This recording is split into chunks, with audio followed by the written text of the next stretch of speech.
and they only affects him. Oh look, they're running away. When the enforcer started to approach, he suddenly turned around. Now he's counterflowing. Good morning everyone, we're back in Manila City with SAICT, and of course they are joined by LTFRB and the PCG contingent for SAICT. Right now they're detaching the plates from this Jeep, and he will be required, or the operator will be required, to take the vehicle to LTO for a full inspection rather than just a quick roadside inspection.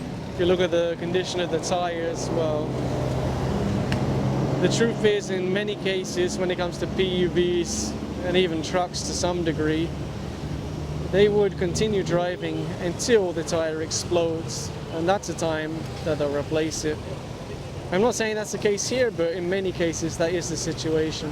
They just flagged down this motorcycle rider. Unfortunately, the driver's wearing a tactical helmet, which isn't approved for use on a motorcycle, and then the lady on the back isn't wearing any helmet at all. Jeez, this vehicle looks like it's seen better days. Aside from inspection of the vehicle itself, for example tires, lights and such like, they also check the driver's license, the registration, franchise, just to make sure everything's in order. And a lot of drivers get through within, a minute or two. You may not be able to see it, but there's actually a small child wedged in between mummy and daddy. So obviously the parents have helmets, but the excess passenger, a small child, has no helmet. If you're trying to wave that Jeep over for inspection, looks like he is going to go over to the side. Looks like that front tire is bald or almost bald. Yeah, look, it's completely slick. We're in rainy season, so extra dangerous. They flagged down another Jeep now, and again you can see the condition of the tire on the front. I'll just zoom in for you.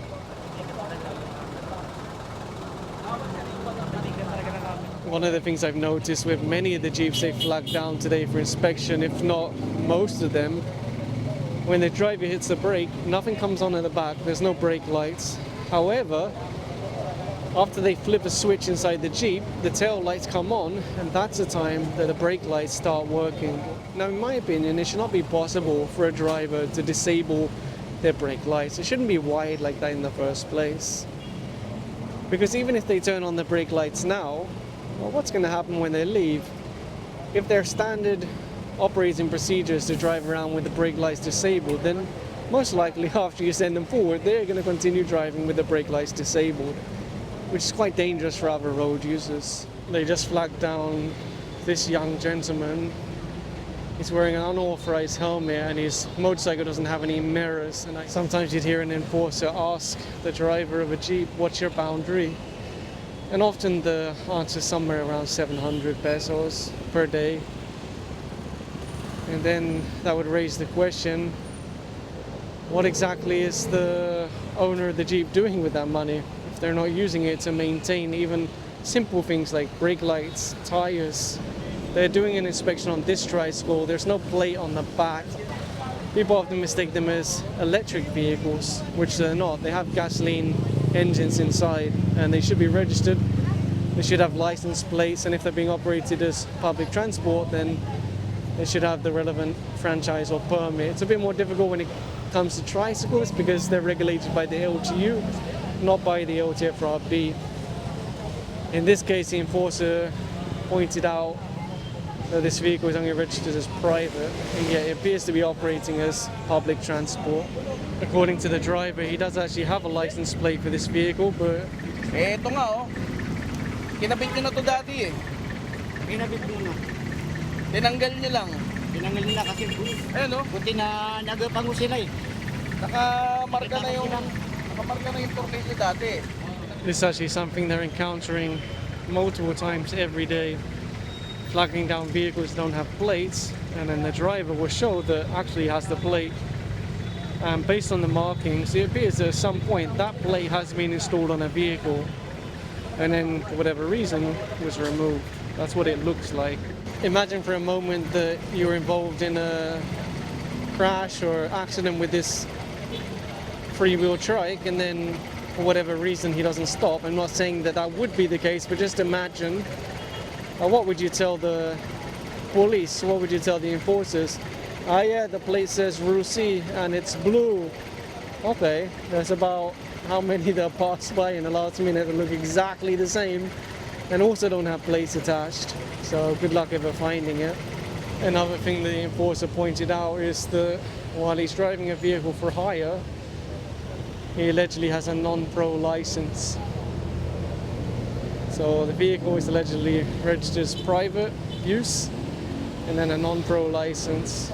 They flagged down this one now. One brake light is out on the right side, but it does actually have a temporary plate attached, albeit kind of difficult to read because it's obstructed by the frame. I'm not sure how well you can see on camera, but the front tire appears to be almost completely bald, but not quite. The motorcycle they're flagging down behind this little truck, both the driver and passenger aren't wearing helmets, and unfortunately the driver's wearing slippers. The driver immediately handed over the license, no argument, and looks like he's bringing out the ORCR also. I have seen some people who say that a helmet violation shouldn't be penalized, that it's a rider's choice if he wants to wear a helmet or not, and they only affects him. Oh look, they're running away. When the enforcer started to approach, he suddenly turned around, now he's counterflowing. The thing is, there's a license plate on the back, and pretty much every time something like that happens, what they do is write a spot report, submit it to LTO, and then LTO issues a show cause order requiring them to attend a hearing at their office. And if someone like Secretary Dizon sees it, it could be even heavier because he's a little bit more strict. He likes to suspend licenses or even revoke them if the situation is serious enough. Although obviously he's with DPWH now to try and reduce the amount of money that's being stolen from the country. I hope he'll be successful. But yeah, right now there's the acting chairman. He was actually under Tugadi before, so hopefully he can continue what Secretary Dizon started. As far as I can tell, this bus did okay in inspection of the lights, tyres and such like. But according to enforcers, they've shown an expired registration.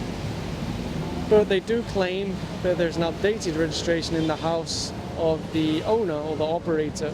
And I just saw behind this bus, they flagged down that motorcycle. You can see the lady on the back, you can just about see she's not wearing a motorcycle helmet. And the motorcycle is actually running on a temporary plate, which the enforcers referred to as being tampered. I guess the reason why they're saying that is because one of the characters has been removed. According to the ORCR, it should have the number 1 in the middle, but somehow it's been removed. And unfortunately, the driver can't show a license either. However, he did allegedly show a photograph of his license. Typically, that's not accepted because it's not really something that you can verify compared to a physical license which has security features. Or if you log in and check through LTO portal, for example, the digital driver's license, allegedly the rider said the reason why his passenger isn't wearing a helmet is because it was stolen. Which I guess is possible, but of course if you have an accident and your head hits the road, saying my helmet was stolen isn't going to help. But if it's really stolen, then yeah, I do feel for the guy.